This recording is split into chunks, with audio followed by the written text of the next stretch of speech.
后宫高质量打工人彩月令一大片丫鬟 emo 的罪魁祸首。彩月身为《甄嬛传》当中优秀丫鬟的佼佼者，能被评选为后宫高质量打工人，是因为她实在是太优秀了。后宫其他人在她面前只有 emo 的份儿。在刚进宫的时候，彩月呢就负责发银子，而且每次也不是硬塞过去，还会说上几句话，态度极不倨傲，也不会显得卑微，就很符合梅姐姐知晓人情世故，但仍然保留着一丝傲气的样子。想当初刚进宫不久的时候，虚假姐妹情团体的3个人只有梅姐姐受宠，一进宫就选择装病避宠的甄嬛，在宫里过得那叫一个惨。梅姐姐看了甄嬛这个样子，不免就有些心疼。于是彩月去内务府领月历的时候，就状似无意的提起了自家主子和甄嬛情同姐妹。是啊，我们小主同婉常在是自幼的交情。因为碎玉轩里缺少东西，自家主子平时总会补贴一些。这其实呀，是彩月在委婉的告诉皇贵权，甄嬛虽然久病无宠好欺负，可自家胜券正浓的小主就是她坚实的后台。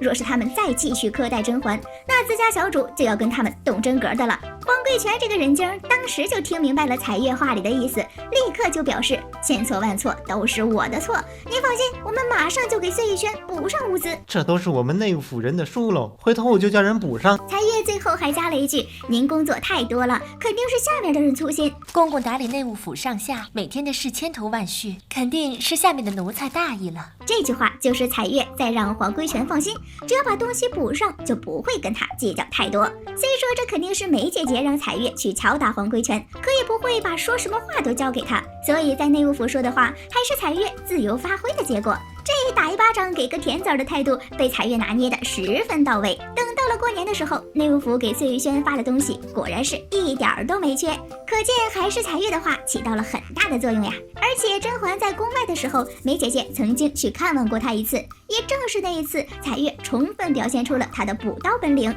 梅姐姐去看甄嬛的时候，又见到自己妹妹在凌云峰受苦，看出是静白对甄嬛不好后，就说让她为自己扫血。这边的静白正要张嘴，彩月先她一步说，为了表孝心，你还是自己完成的好呀。静白师太身体强壮，就为本宫扫去回宫山路上的残血吧。为表对惠嫔娘娘的这点孝心，请师太独立完成。如果说梅姐姐这种做法是在替甄嬛报复回去，那么彩月的这句话就是非常解气了。反正呢，这血你是扫定了，想反驳你就一个人扫去，累不死你的。真没看出来呀，彩月的剧本很有大女主的潜质嘛。总之反击的时候爽就完了。温太医和梅姐姐过夜无人知晓，背后最大功臣竟是彩月。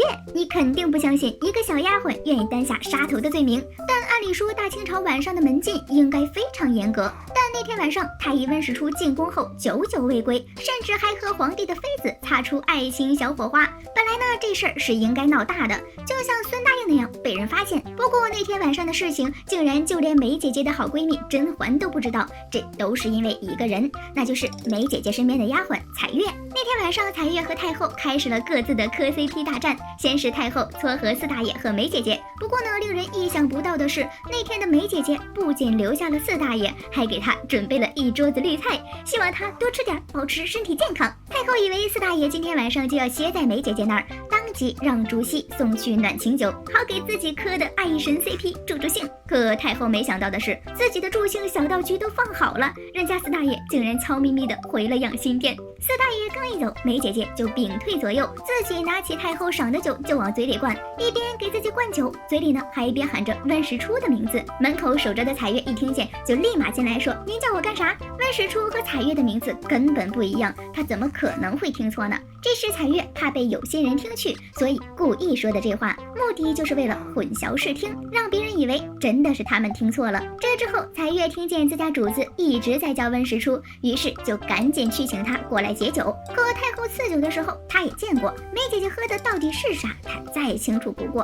可以说在彩月出门的时候，他就知道等会儿会发生什么。找温实初拿解药酒，就是彩月在助攻自己磕的装实 CP。彩月跟着沈眉庄这么久，早知道自家主子对温实初有意，不然也不能回请脉的时候，他都干脆利落的出去。要知道就算四大爷去了，彩月也得先在一边守着。温实初来了之后，先是给了彩月一瓶药，让他去煮开。但是那天晚上彩月就没有再回来过。成全自家主子的事儿如此危险，彩月这个小丫鬟却可以谁都不告诉，真是很勇敢了。后面梅姐姐捡镯子复宠的时候，彩月也很清楚自家主子是来给孩子上京城户口口的吧？人家照样还是把自己的任务完成的非常 nice。不过爱神 CP 和忠实 CP， 你更 pick 哪一个呢？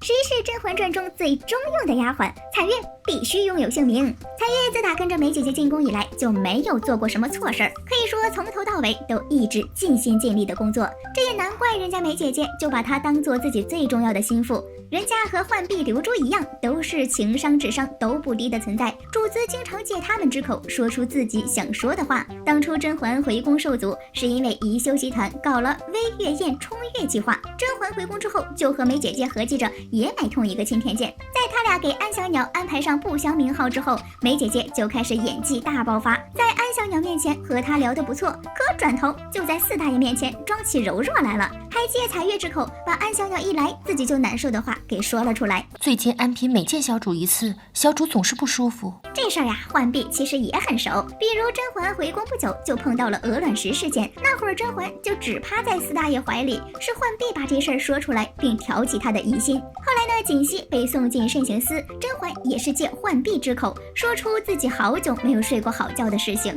想让四大爷心软。唉，若是流珠还活着，想必他们三个就都会是后宫高质量丫鬟，真是可惜啦。好啦，本期视频就到这里啦，宝宝们别忘了点赞评论哦，啾咪。